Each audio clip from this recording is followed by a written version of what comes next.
Hello दोस्तों, बहुत बहुत स्वागत अभिनंदन एक बार फिर से RDX GS गुरु में। दोस्तों, हम UP triple S C PET के लिए किरण की बुक से मॉडल टेस्ट सेट पढ़ रहे हैं, मॉडल टेस्ट प्रैक्टिस सेट पढ़ रहे हैं। तो उसमें टेस्ट नंबर 12 का पार्ट 1 हमने कर लिया 70 क्वेश्चन तक। तो आज 71 से 100 तक पूरा कंप्लीट करेंगे, पार्ट 2 हो जाएगा। ठीक है, चलो शुरू करते हैं। उससे पहले बता दूं आपको कि RDX GS गुरु इसी नाम से टेलीग्राम चैनल है, इसको ज्वाइन कर लो। इस पर PDF डाल रहा हूँ मैं, हर टेस्ट की PDF डाल रहा हूँ।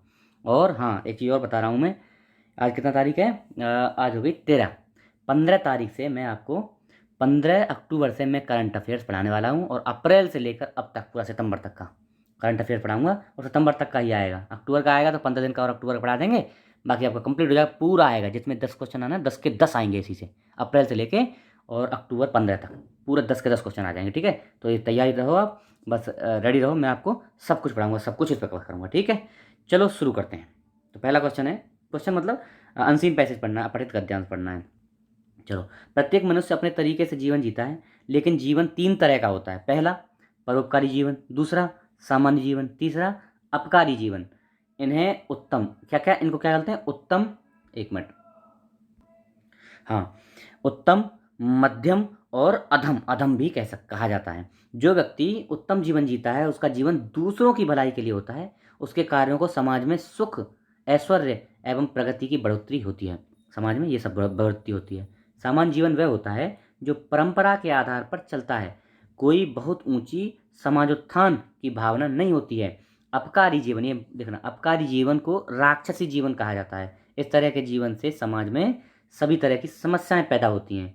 यदि हम इस यदि हम इस धरती पर समस्याओं को कम करना चाहते हैं, तो हमें परोपकारी जीवन जीना चाहिए। सभी के मन में सभी के प्रति प्रेम, दया, करुणा, अहिंसा, सत्य, ईमानदारी, सद्भावना होनी चाहिए।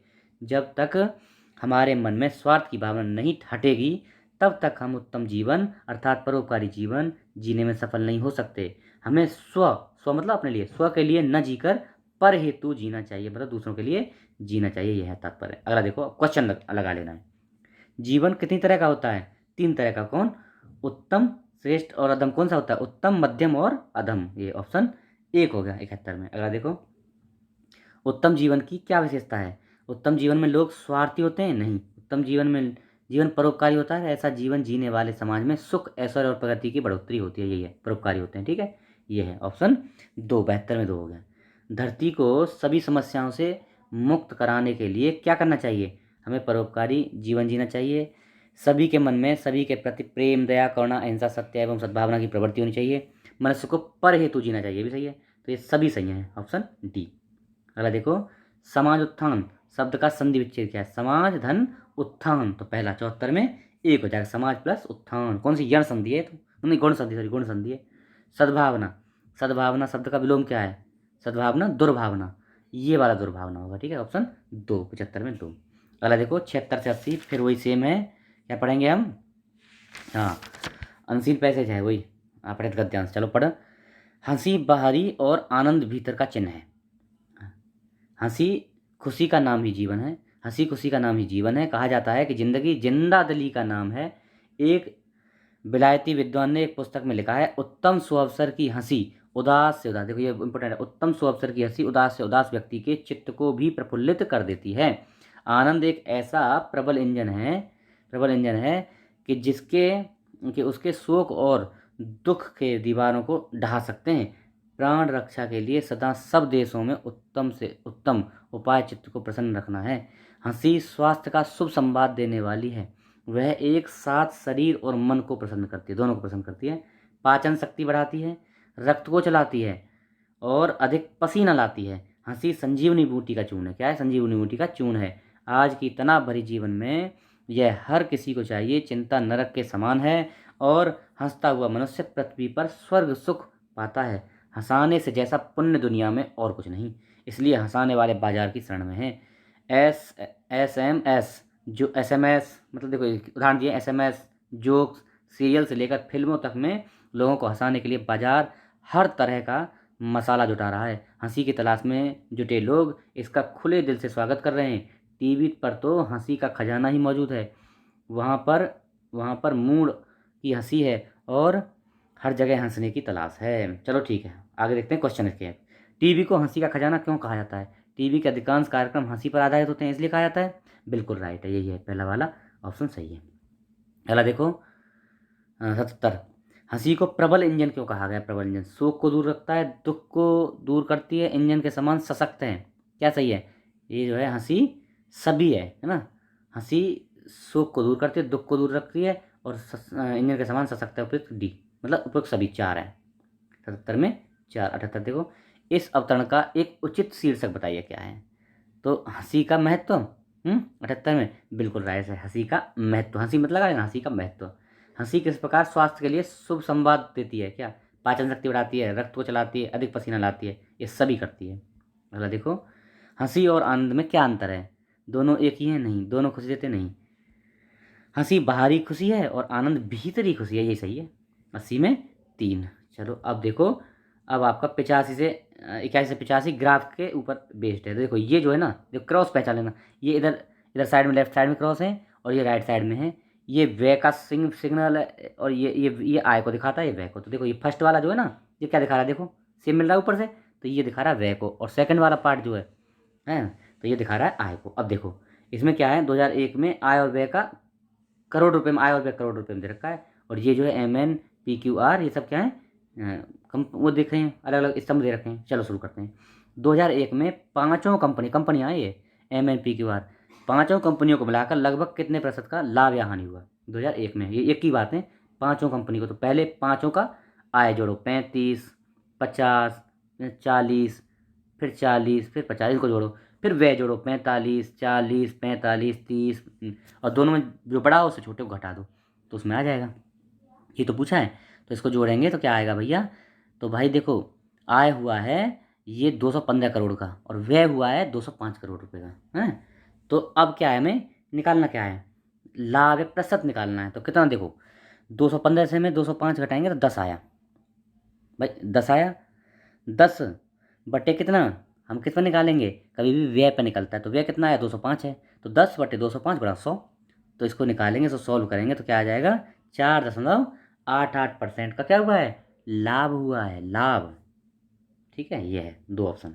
अगला देखो, यदि कंपनी क्यू की आय 2001 में 2002 की तुलना में 10% अधिक हुई, तो 2001 में कंपनी क्यू की आय जो है ना, 2000 से 10% अधिक हुई। तो भाई अब निकाल, अच्छा पहले इसी को निकाल लेते हैं। क्यू, कंपनी क्यू है और आय दूसरे वाली, ये वाली 40 हुई है 40। तो 2001 में 40 है, तो पहले कितनी रही होगी? तो पहले रही होगी भाई, इसको कर दो क्या है, 40 गुणा 10/11, ये कर दो। उल्टा होता है ना, ऐसे निकल जाएगी, ये आ जाएगी। तो ये 400/11 आ जाएगी। ठीक है जी, कितनी आई? 400/11। चलो ये हो गई 2000 में। अच्छा यार, अब देखो क्या पूछा है, 2000 में 20% का लाभ हुआ, तो कंपनी को 20% का लाभ हुआ था। ये 400/11 20% का लाभ प्राप्त करने के बाद है। तो 2000 में व्यय व्यय कितना था? तो व्यय मान लो X करोड़। तो देखो आय कितनी थी? 400/11 माइनस व्यय बटे व्यय। क्या होता है लाभ का परसेंट? लाभ का फॉर्मूला क्या होता है? तो देखो आय माइनस व्यय बटे व्यय बराबर लाभ परसेंट। लाभ होता है, परसेंट में निकालना है तो बटे 100 कर देना। ठीक है, तो देखो करो वही। तो भाई 400/11 माइनस 11 बटे 400/11 माइनस एक्स, मतलब एक्स क्या है? वो है व्यय। व्यय बटे एक्स बटे व्यय इंटू 100, इंटू 100 भी तो है, बराबर 20% का लाभ है ना 20। तो उसको भैया सॉल्व कर लेना आप। तो ये आएगा 20/100, 100 को उधर ले जाएंगे, 20/100 या हो जाएगा 1/5 हो जाएगा। 20/100 का मतलब 1/5 बराबर 400 माइनस 11x/11x। तो इनको क्रॉस मल्टीप्लाई कर लेना, तो ये जाएगा 66x बराबर 2000 आ जाएगा। करके देख लेना एक बार। और x बराबर आएगा 2000/66, यानी 30.30 करोड़। 30.30 करोड़ का क्या हुआ? व्यय हुआ है कहीं। ये रहा 2 ऑप्शन, करके देख लेना, मैंने कर रखे हैं ये सब। वर्ष 2001 में अधिकतम प्रतिशत लाभ कमाने वाली कंपनी कौन सी है? 2001 में अधिकतम प्रतिशत लाभ, अब देखना, लाभ मतलब आय ज़्यादा होनी चाहिए, व्यय कम हो जिसका। तो पहले वाला कम हो, दूसरे वाला ज़्यादा हो, ये सीधी सी बात है। तो देखो एक तो ये है 10 का अंतर है ना, एन है। उसके बाद में देखो ये भी उल्टा हो रहा है व्यय ज़्यादा है आय कम है। ये है एक क्यू है और ये भी है, लेकिन यहाँ यहाँ है 5 का अंतर, यहाँ भी 10 का अंतर है और यहाँ भी 10 का अंतर है, मतलब एन में भी 10 का अंतर और क्यू में भी। लेकिन आपने देखा होगा परसेंटेज में कभी भी लाभ परसेंटेज ज़्यादा किसका होगा? जिसका ये बेस छोटा होगा। तो ये 30 से 40 हुआ है और वो 40 से 50 हुआ है, तो परसेंटेज यहाँ क्यू का ज़्यादा होगा। ठीक है, किसका ज़्यादा होगा? क्यू का ज़्यादा होगा, उसको मिटा दे रहा हूँ, वो आगे काम आएगा। ठीक है, तो ये क्यू कंपनी है। ठीक है, कौन सी है? क्यू। क्यू कंपनी कौन सी? ऑप्शन ए का आ जाएगा। कौन सा? ऑप्शन ए, 83 में। चलो ये तो क्लियर हो जाएगा, ऐसे निकाल के भी देख लेना। तो देखो 40-30/30 × 100 करके देखो तो 33 आएगा। ओके, अगला देखो 84 में, एम और एन कंपनियों को मिलाकर कितने प्रतिशत लाभ या हानि हुई है?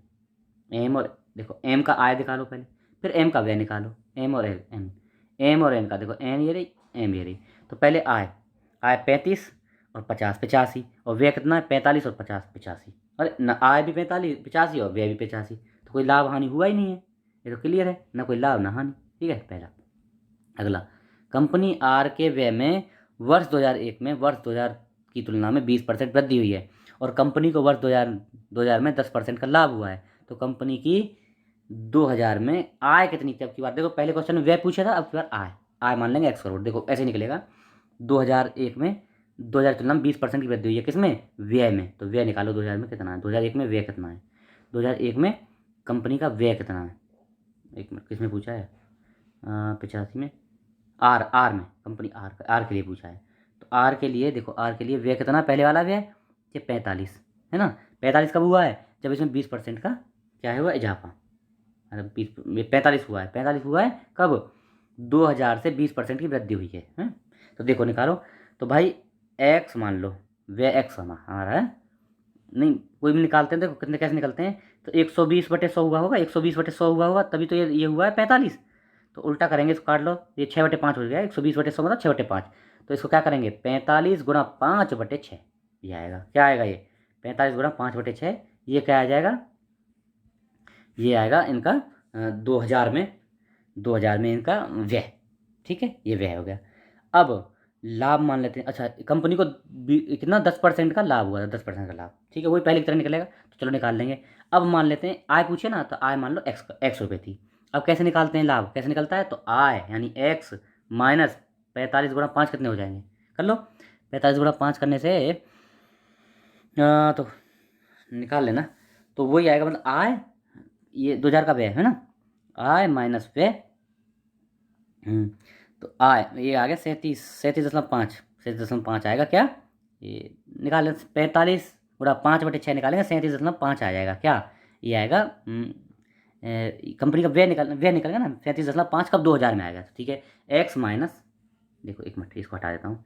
ये कैसे निकालते हैं लाभ? तो एक्स माइनस 37.5 क्या है? व्यय है, बटे 37.5 व्यय, इंटू, इंटू क्या होता है?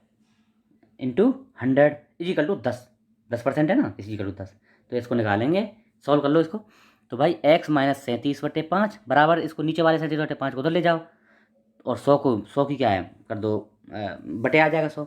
तो इंटू क्या हो जाएगा? 37/5 × 10/100। तो ये आ जाएगा 3.75। क्या आया? ये आया एक्स माइनस 37/5 बराबर 3.75। तो एक्स बराबर क्या होगा? 37.35 भी उधर चले जाएगा, प्लस के हो जाएंगे। तो 3.75 प्लस 37.5, तो ये आएगा 41.25 करोड़ रुपये। 41.25 करोड़ रुपये का क्या हुआ? आय हुई। ठीक है, कहाँ है? ये पहले वाला, कर लेना, सॉल्व करना पड़ेगा, ऐसे नहीं होगा। चलो अगला देखो, ये क्या है? ये मांग खाली वाला, उत्पादन है ये लाइन वाला, और ये कंपनी है ABCDE, इनकी मांग कंपनी, ये कंपनी दे रही है ABCDE, और ये दे रखी है ऐसे इनकी वैल्यू 500 से लेकर 3500। चलो देखते हैं, यदि कंपनी ए किसी किसी कंपनी के अधिशेष उत्पादन को खरीदकर अपनी मांग को पूरा करना चाहती है, तो सबसे उपयुक्त कंपनी कौन सी है?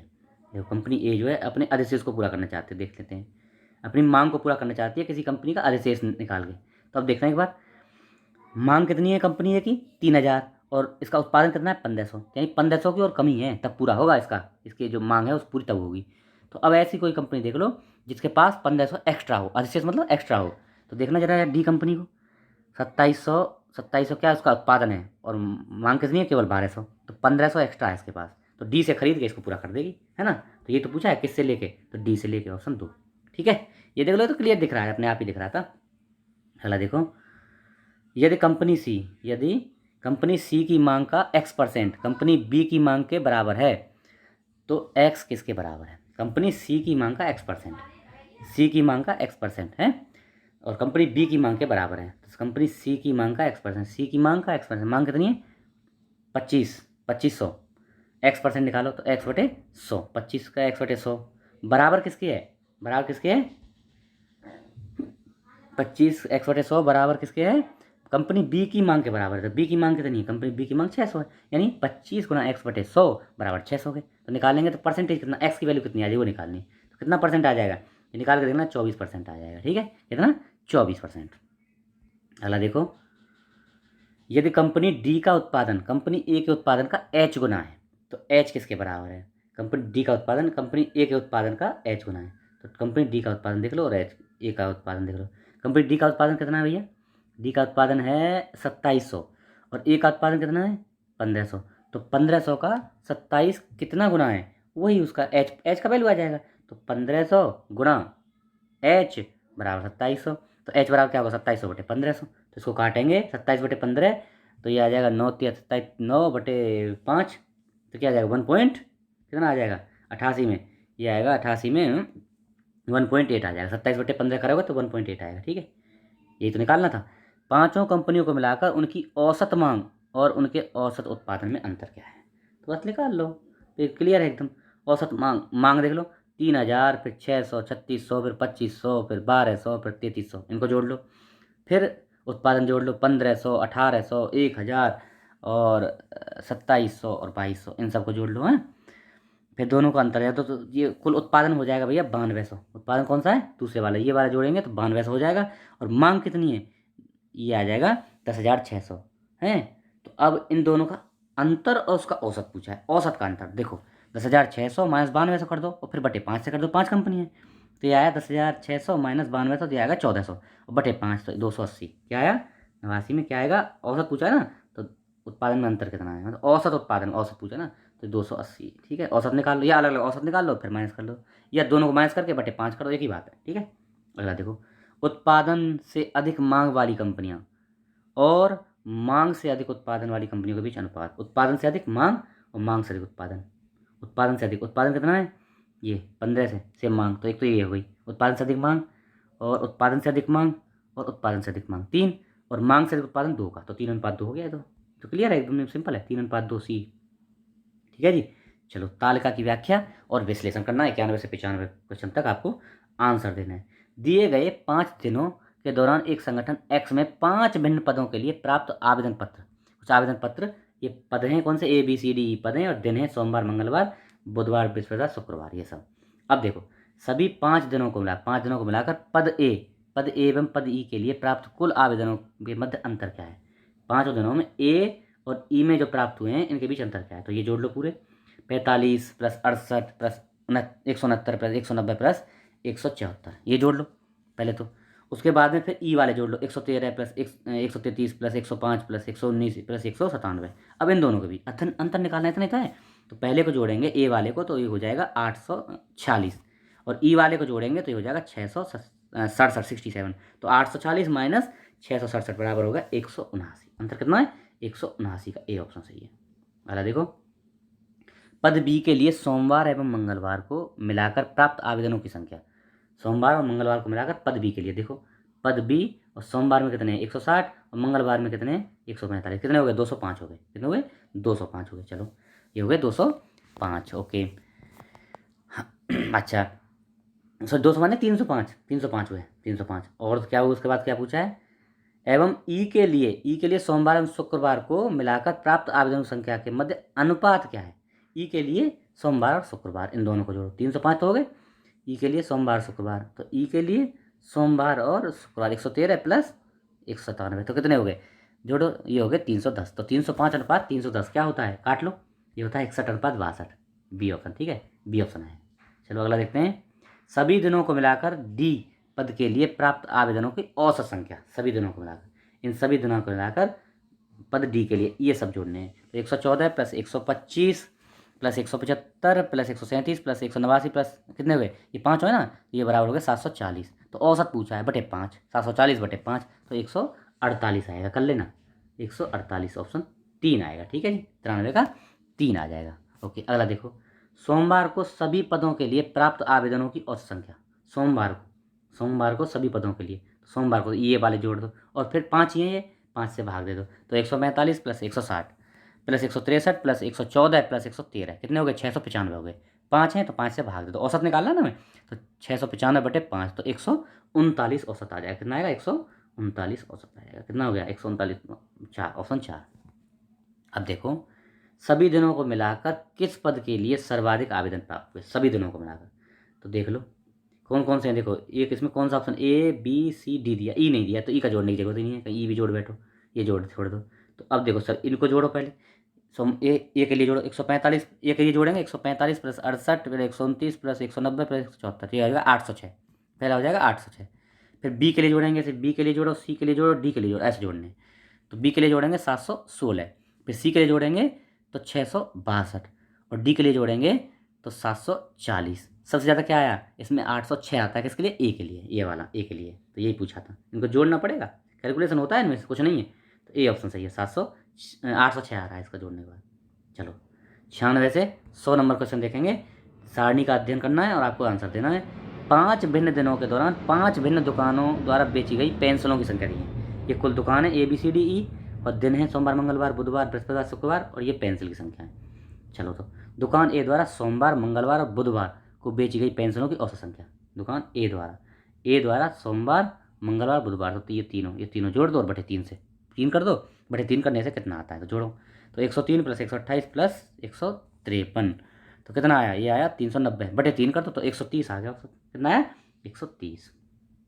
चलो अगला देखो, दुकान ई द्वारा सोमवार को बेची गई पेंसिलों की संख्या। दुकान ई द्वारा सोमवार को, तो देखो दुकान ई कौन सी है? ये रही, और सोमवार को कितनी में? 150 बेची। ये सोमवार ने 150 बेची, 150 बेची, ठीक है। दुकान बी द्वारा बुधवार को बेची गई पेंसिल संख्या का प्रतिशत कितना है? का कितना प्रतिशत है? दुकान बी द्वारा बुधवार को कितनी बेची गई है? दुकान बी द्वारा बुधवार को तो कितनी? 280। 280 का 150 कितना प्रतिशत है? ये निकलवाया है। कितना अधिक तो नहीं है? हाँ अधिक नहीं है, बस यही निकलवाया। 150/280 गुणा 100, तो ये कितना लगा लो। तो भाई इसको काट पीट करोगे तो 375/7 आता है। तो अब और इसको आगे आगे सिंप्लीफाई करोगे तो क्या आएगा? 53 सही 4/7, 53 सही 4/7 ही आएगा, 4 ऑप्शन, ठीक है जी। अगला देखो, दुकान बी द्वारा बृहस्पतिवार एवं शुक्रवार को मिलाकर बेची गई पेंसिलों की संख्या। बी द्वारा बृहस्पतिवार शुक्रवार को, देखो बी द्वारा बृहस्पतिवार शुक्रवार, तो बृहस्पतिवार और शुक्रवार बी, यही बी है। तो देख लो भैया कितनी है? 219 प्लस 258, यही है ना? 219 प्लस 258, ठीक है। चलो कितना हो जाएगा? एक मिनट, 219 प्लस 258, 477 हो जाएगा, 477 हो जाएगा, 477। ओके चलो फिर क्या है? तथा दुकान ई द्वारा इन्हीं दिनों मतलब बृहस्पतिवार शुक्रवार को मिलाकर बेची गई पेंसिलों के मध्य क्या अंतर है? बृहस्पतिवार शुक्रवार में दुकान ई द्वारा कितनी बेची गई है? तो दुकान ई ए रही, और बृहस्पतिवार शुक्रवार को 298 प्लस 378 है, ये वाले नीचे 298 378, तो कितना हो जाएगा? 298 प्लस 378 को जोड़ेंगे तो ये तो 676 अंतर पूछा है, तो 676 ज़्यादा है भाई, तो 676 676 हो गया, 676 माइनस 477, तो 77 होगा 200, 199 आ गया, तो एकदम क्लियर हो जाए। 199 है कहीं? 199 ऑप्शन एक आ गया, ठीक है जी। 99 में आ जाओ। अब देखो 99, हाँ, दुकान डी द्वारा सोमवार शुक्रवार को मिलाकर बेची गई पेंसिलों की संख्या। दुकान डी द्वारा सोमवार शुक्रवार को, दुकान डी द्वारा सोमवार, डी देखो डी ये रही, और सोमवार शुक्रवार को, सोमवार को कितनी है? 140, और शुक्रवार को कितनी है? 220, तो 140 प्लस 220 कितना हो गया? ये 360 हो गया, यही हुआ ना? तो 360 हो गया। चलो 360 हो गया। चलो उसके बाद 360 आ गया पहले के लिए। अगला देखो 360 लिख लेते हैं, 360, ओके। अच्छा, दुकान सी था बुधवार को बेची गई पेंसिलों की संख्या से कितना प्रतिशत अधिक है? 360 जो है दुकान सी द्वारा बुधवार को, कितनी बेची गई देख लो। दुकान सी कहाँ है? ये रही सी, और बुधवार को ये नहीं, ये बुधवार है 160, तो 160 से कितना अधिक है? कितना प्रतिशत अधिक है, यही पूछा है ना। कितना, देखो क्या पूछा है, कितना प्रतिशत अधिक है? तो 360 160 से कितना प्रतिशत अधिक है? तो 360 160 से 200 अधिक है, 200 अधिक है, तो ये परसेंटेज में कितना अधिक है? तो भैया परसेंटेज निकालना, तो 200 मतलब 360 माइनस 160, 200 हो गया, 200/160, 160 में निकलेगा गुणा 100, ये निकालो। तो इसको सॉल्व कर लेना, आप गुणा भाग करोगे, 200 गुणा 100 आ जाएगा बटे 160, तो ये आ गया 125% अधिक है। कितना? 125% अधिक है, ठीक है जी। कौन सा है? ऑप्शन 3 आ जाएगा, ऑप्शन 3। चलो अगला देखते हैं, दुकान सी एवं डी को मिलाकर इनके द्वारा मंगलवार और बृहस्पतिवार को बेची गई पेंसिलों की संख्या के मध्य क्रम से अनुपात क्या है? सी और डी को मिलाकर, है ना, सी और डी को मिलाकर। तो देखो मंगलवार और बुधवार है ना, मंगलवार और बृहस्पतिवार को सी और डी में। तो सी मंगलवार को कितनी है? 201। अच्छा, मतलब पहले मंगलवार को निकाल लो सी और डी का। मंगलवार को देखो, मंगलवार में सी ने इतनी 201 और डी ने बेची 159, तो कितनी हो गई? ये 360 हो गई। ये अनुपात निकालना है। फिर सी और डी, फिर मंगलवार और बृहस्पतिवार, फिर बृहस्पतिवार में कितनी? बृहस्पतिवार ये रहा, और सी ने बेची 251 और डी ने बेची 214। तो 201 प्लस 159 तो 360 हो गए थे, और 215 प्लस 214 कितने हो गए? 465। तो 360 और 465 ये दोनों आ गए। अब इन्हीं का तो अनुपात पूछा है, तो 360 बटे 465 निकाल दो। काटना भैया, काटने कितना आएगा? काट के आ जाएगा ये 24:31। तो पहला ही ऑप्शन, ये उसमें आया नहीं था, बड़ा हो रहा था। 24:31 मैंने हाथ से लिख दिया, ठीक है। तो पहले वाला ही सही है, 24:31। तो ये आज हमारा लेक्चर संपन्न यहाँ पे। आशा है आपको पसंद आएगा। अगर चैनल पर नए हैं तो इसको सब्सक्राइब कर लीजिए, लोगों को बताइए, शेयर करिए। ओके, RDX GS गुरु टेलीग्राम चैनल ज्वाइन कर लीजिए, उस पर PDF डालूंगा, और अभी डाल रहा हूँ बस 12 सेट की। बाकी उसको आप अटेम्प्ट करना। ओके, आंसर की भी डाल दूंगा। और करंट अफेयर्स बस शुरू होने वाला है, 6 महीने का करंट अफेयर्स पढ़ लो, और भाई पूरा पेपर अटेम्प्ट करके आओगे पूरा। यहाँ तक दिल्ली पुलिस, यूपी पुलिस जितने भी आ रहे हैं सबके लिए कारगर होगा, सब कुछ फ़ायदा देगा, ठीक है। चलो आज यहीं रोकेंगे। Thank you so much. जय हिंद।